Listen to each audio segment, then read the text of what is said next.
Today is Tuesday, March 25th, AD 2025. This is the Africa Review in 5, written by Paul Schleierlein and presented by Yamikani Katunga.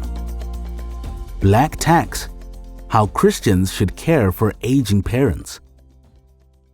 The black tax refers to the money Black Africans feel obligated to pay in order to support their parents and siblings. Zimbabwean Masimba Musodza says the black tax is when one person is seen as having made it and is obligated to support all the less well-off relatives, no matter how distantly related. So ingrained is the black tax in African culture that to request absolution from such expectations is like asking a cat to bark. Pardon from the black tax is impossible, and should a man ignore it, he best prepare himself to be bête noire. Indeed, the black tax contains some benefits, like family members looking out for each other, but the disadvantages are legion. This financial burden often drains the worker's earnings, leaving him unable to support his own family. Pressure only increases when an African finds a professional job abroad. A windfall of family members who see this new appointment as an expectation for covering all their expenses. No sooner have the chemtrails disappeared over his homeland than his phone rings for financial assistance. Flying at treetop level, we've learned in the series of episodes that God has given children, both young and old, the never-ending obligation to honor their parents, which includes helping them in their emotional and physical needs. As Jacob sat paralyzed with grief, his sons and all his daughters rose up to comfort him. Later, when Jacob fell ill in his old age, his son Joseph gathered with the family to visit Dad. In some ways, parents become more emotionally sensitive as they age, meaning children should take special care of them as their seasons and temperament change. Even in laughter, the heart may ache, and the end of joy may be grief.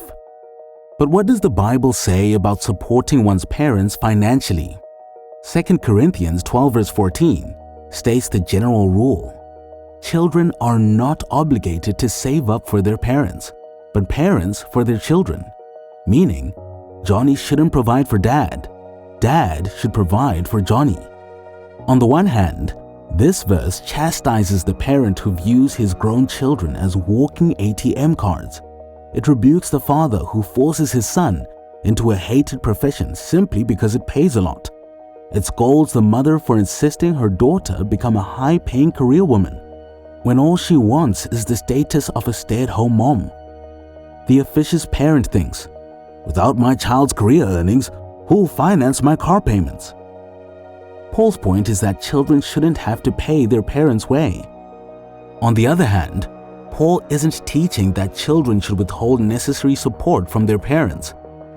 Having said that, what kind of provision is a child required to pay? Consider the following three categories. First, children should strive to support their parents financially when they're alone, sick, or aging. Even while dying on the cross, Jesus Christ, always the perfect Son, entrusted Mary to his disciple John.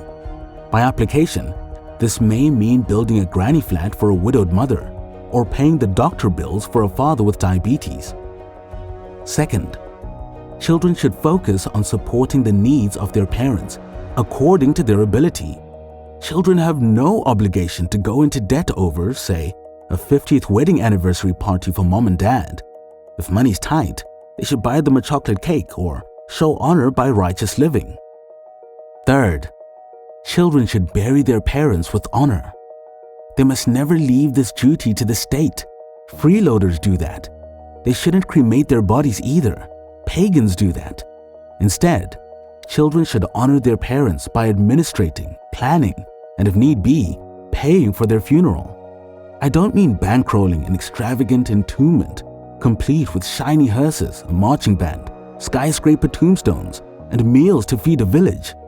All of this flamboyance is common even in the poorest regions of Africa. These luxurious displays have nothing to do with honoring Dad and everything to do with flexing one's ego. Isaac's sons buried their father, in a well-chosen burial ground, and that was enough to honor him. Children owe a debt of gratitude to their parents for clothing them, feeding them, and bringing them into the world.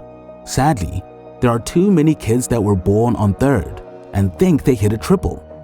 Instead, children must honor their parents, and this includes financial assistance, an obligation on par with giving to the church, and sometimes an even greater duty.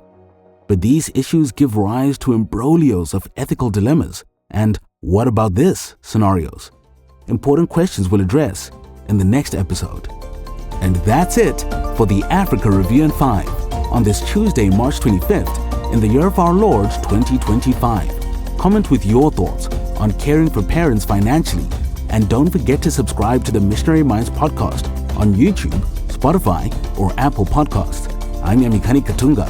Be not wary in well-doing.